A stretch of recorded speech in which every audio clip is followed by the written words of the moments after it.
Greetings.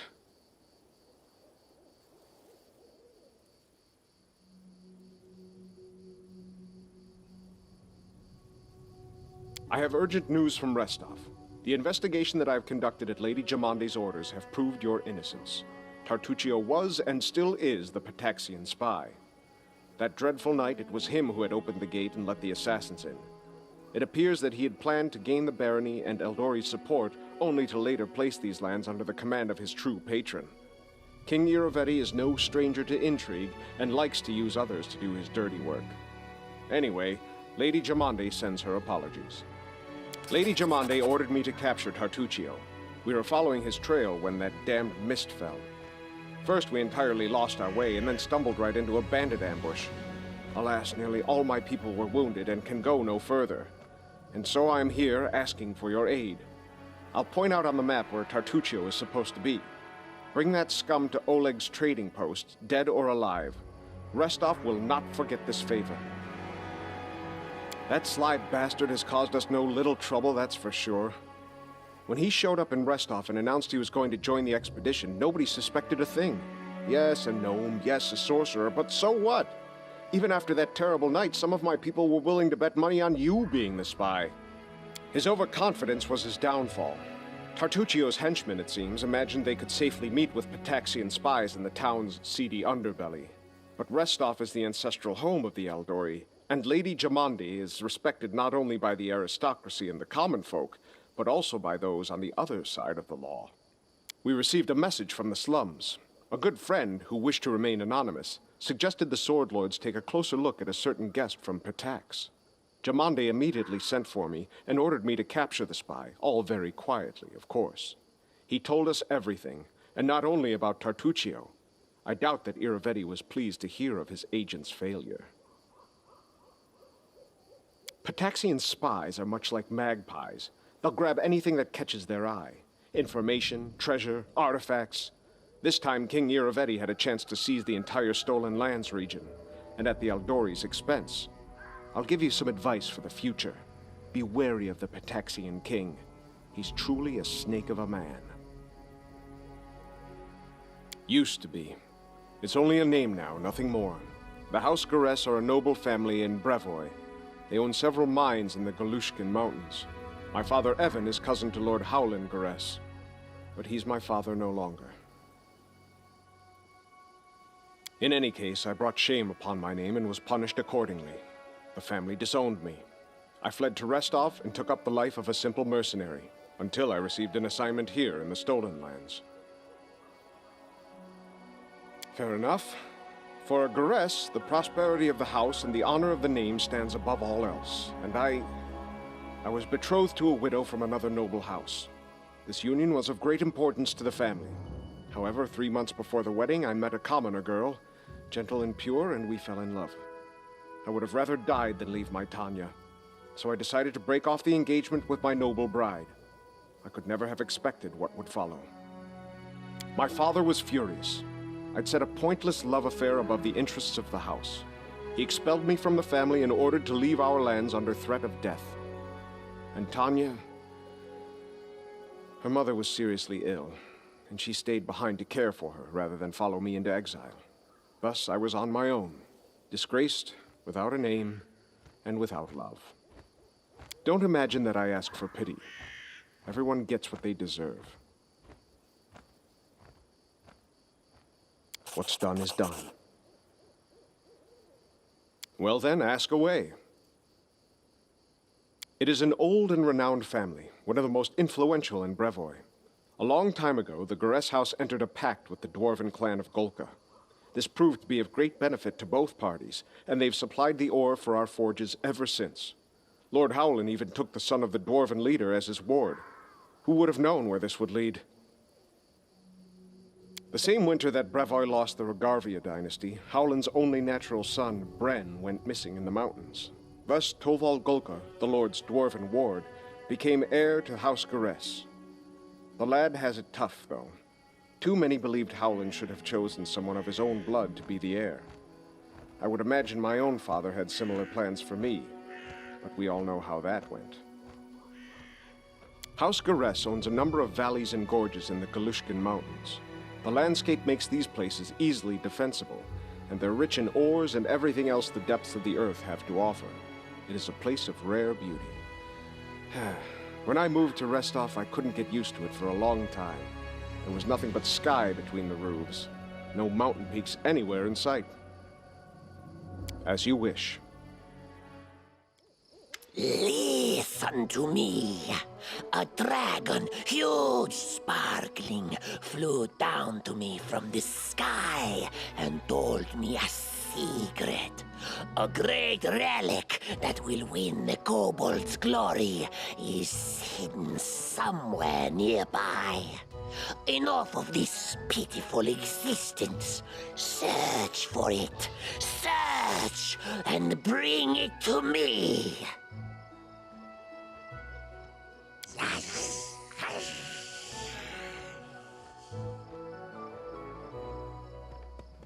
Who is there? How?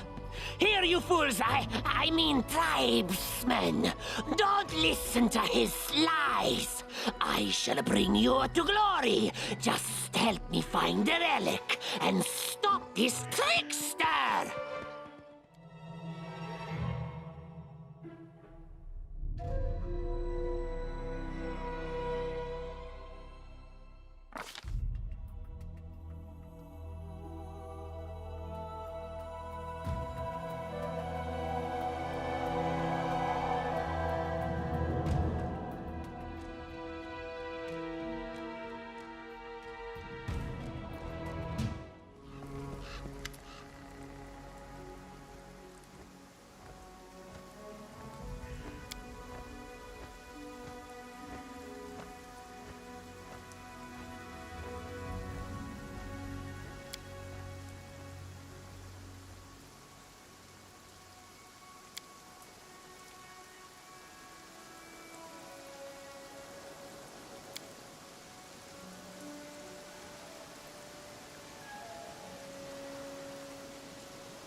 I have been waiting for you. The flowers, birds, and wind told me you would come. Oh, my poor flowers. They will perish before long in this bog. Ooh, mysterious talk with nobody.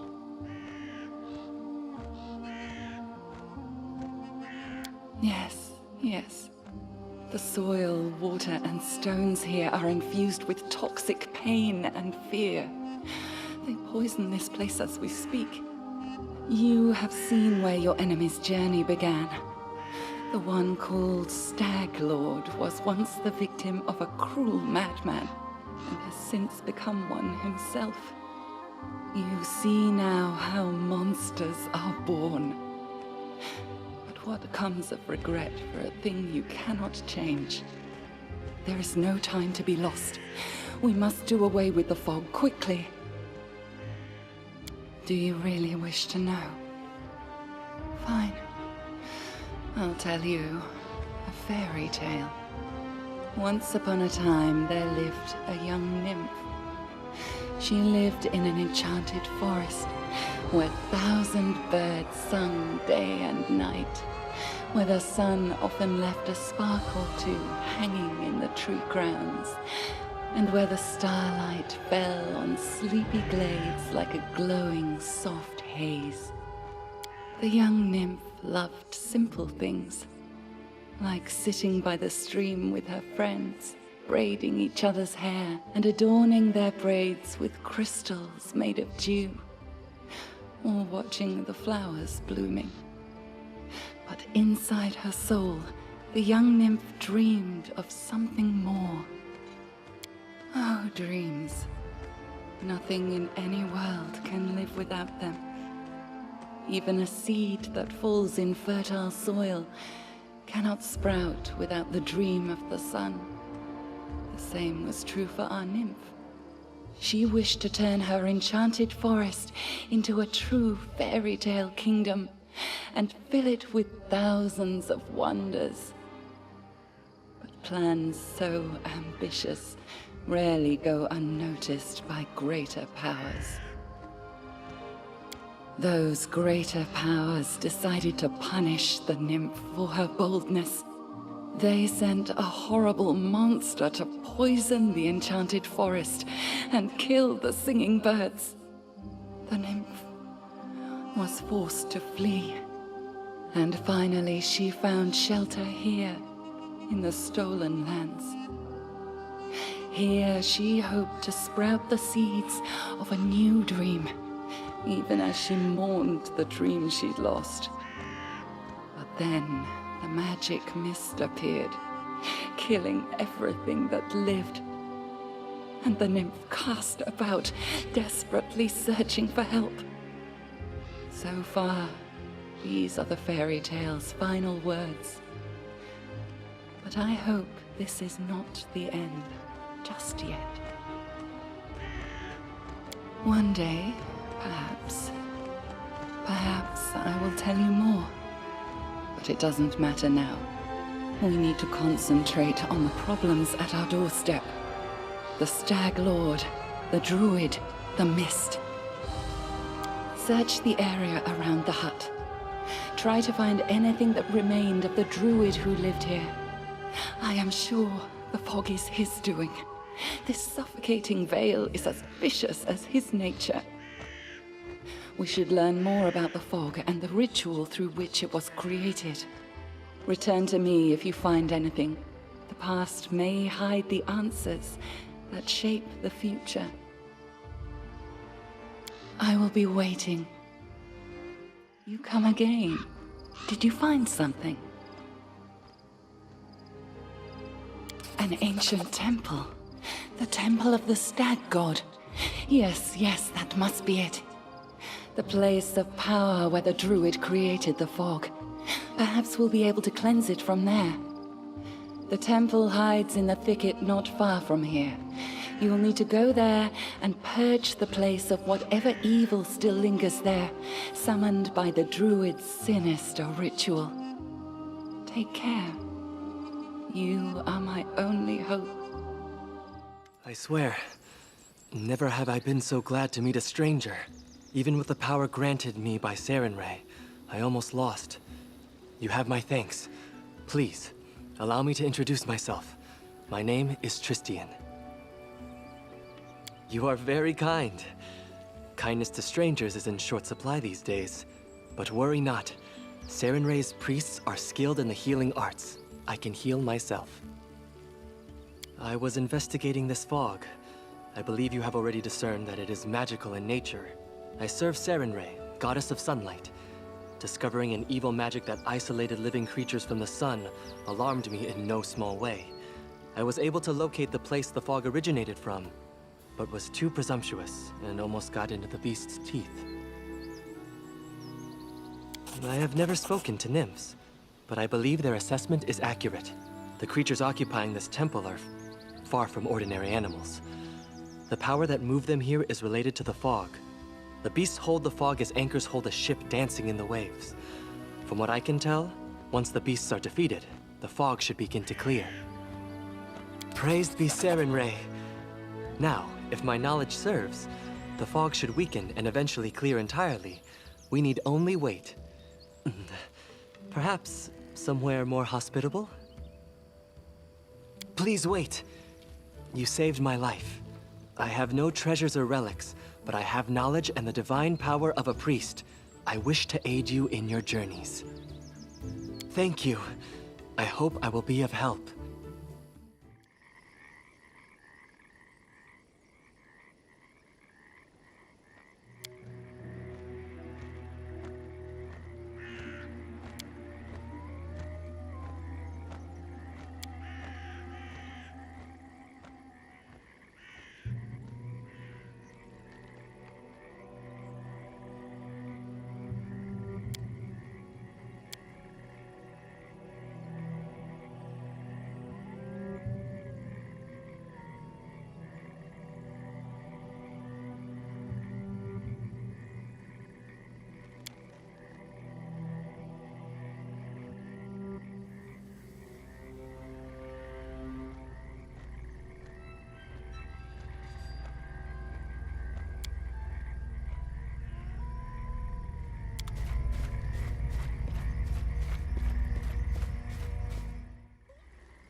How may I serve you? Erastil be praised, you finally returned, my good friend. Tristan told me how you helped him at the Temple of the Elk. Thank you for heeding my request. My heart is calm and filled with confidence that I've followed the will of my God. I would like to reward your bravery. I possess no treasure, but please take this as a token of appreciation. As far as I know, your next target looks to be the Stag Lord himself. With the Temple of the Elk cleansed of evil, the fog surrounding us should disperse to reveal the path to the brute's lair. Of course, magic so powerful is unlikely to disappear all at once. Bide your time. Follow up on other concerns while you wait. I will gladly aid you on your noble quest. Erastil himself foresaw our meeting. I trust in their truth. These visions, they were the voice of Erastil himself, quiet but clear. Before all this happened, I believed Erastil had turned his back to me. But now I see clearly. He has shown me divine mercy, for he has led me to you and invited me to aid in a fellow priest's deliverance. Lady Sarenrae and Erastil walk the paths of the gods hand in hand, and so must their servants as well. Tristan is undoubtedly still very young, and youth is a time of naivete and confusion. But I see kindness and strength of spirit in him, traits indispensable to a priest. I sense that all that's transpired thus far is only the beginning, and the future promises great things for Tristan and for you, Baroness. This is why Erastil led me to the Temple of the Elk. Day and night I pray for you and for my young friend. May the Stag God lead you down the true path. As you wish. What exactly would you like to know? My story? Why not? You deserve to know it. I am a priest of Erastil, and Galt is my homeland. You can imagine what it's like following the teachings of the Stag God in a realm torn by discord and strife. Rebellion and suspicion are the pillars of Galt. Led by Erastil, I tried to guide my flock to embrace tranquility and balance and guard them from hasty judgment, until I fell from grace myself. Foolish, foolish old Jod. My misdeeds cast a shadow over my life and service. In search of redemption and a balm for my soul, I took to the road. I had come nearly to despair when Erastil sent me a vision of the Temple of the Elk. I knew that very moment that the Stag God had shown me the way to redemption. Well, if you truly wish to know, I'll have to start from a long time back. Werewolves preyed upon the lands around my village. They murdered people for fun or sport and left the corpses to rot on the roads. One night, they broke into a young woman's house and dragged her into the streets. One evening, a traveler came to our tavern, tattered and dirty from days on the road, like so many others roaming Galt. He sat quietly in the corner of the tavern, drinking cheap ale, and in an instant, I knew he was a werewolf. I felt it in my soul. It was like Erastil himself had whispered it into my ear. Led by Providence, I left to gather my flock, and we surrounded the tavern. The retribution was swift. However, I was tragically mistaken. The young man was no werewolf. He was a bandit, sent to spy on the village by one of the local gangs. We only found out after, when we went through his things. That's still no excuse for my actions. I was a fool. I made a grave mistake, and what's worse, in the eyes of my flock, I cast doubt on Erastil's greatness. A priest who can barely hear the voice of his god is a disgrace to his lord and himself, and corrupts the very people he would save. Whatever the case, I knew Erastil was no longer pleased with me. It was terrifying. Imagine how my mind raced when here in the stolen lands I heard the voice of the stag god once again. He gave me another chance at service to atone for my guilt. Now I have regained hope, and that very hope is my most precious possession. For some, it is a land of freedom, where power belongs to the people, not to lords or kings. For others, it's a land of never-ending revolution, a realm surrendered to anarchy. It depends on who you ask. For me, I found Galt a violent place. Crowds eager to lynch a stranger for that accent or appearance, where a single word uttered at the wrong time or place can spark the people to riot and cities to burn. For me, it is a place inhabited by the frightened and the desperate, always suspicious, watchful of trickery. All too often they are deaf to the voice of reason. They cannot grasp that chaos and lawlessness lead only to yet more chaos and lawlessness. All my life I've tried to break through to these poor people, but alas, I don't seem to have made much progress. As you wish. Of course, it would be my pleasure. Erastil is one of the eldest gods of Golarion. His faith emerged when the first people appeared upon the land. Erastil helped our ancestors cultivate the land and hunt. Even now, his blessing lies with those who uphold the old traditions and keep to simpler ways, far from civilization and the noise of the city. Tell that to the peasant robbed of all he owns, spending his night in the gutter, hoping to live to see the sunrise. You won't see such things in a village.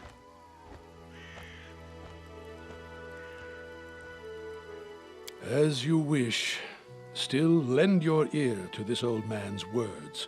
Don't brush away the wisdom of ages past. I came here to spread the kindness of simple village life, which is often lost and forgotten in the noise of an indifferent city. The word demand does not befit the stag god. Honesty and friendship, loving families, merry weddings, and newborn children in their mother's arms, they bring a smile to Erastil's face. He loves his people and rewards them with fortunate hunts and plentiful harvests. But he has no temper for sloth and vanity. He never bestows gifts upon his faithful without first measuring their worthiness. We ourselves must win our daily bread, but the stag god comes to our aid in times of need and strife. I see it more clearly every day. Erastil himself led me to meet you. Your keen spirit will serve you well.